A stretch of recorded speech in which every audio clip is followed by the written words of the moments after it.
ลังย่วยไปกำฝ่ายทางอุดรบักหูดนอนทนทุกข์ขาดลูกเมียคันเฟียโกโอน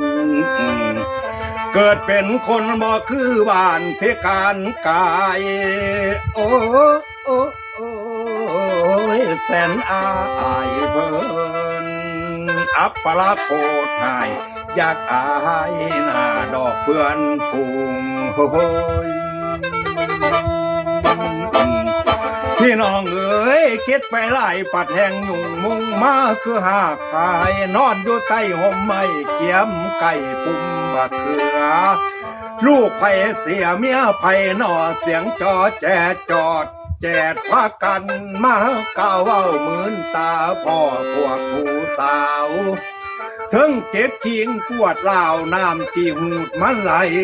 สาวเมืองได้ขันมาหาพองละโอ้ยอยากอายว่าเทิงเหงานอนทอนใจสั่นเสียงเมากันคือผีเปรตเจตนาว่าเสียเบา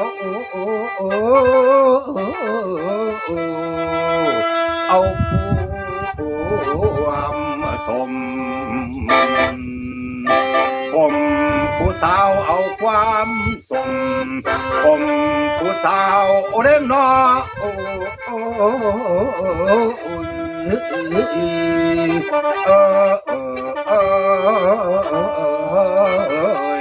โอ้ยเดละดาเมื่อลำพี่นอกอันนี้มีผู้ไหลหลังอยู่เนาะ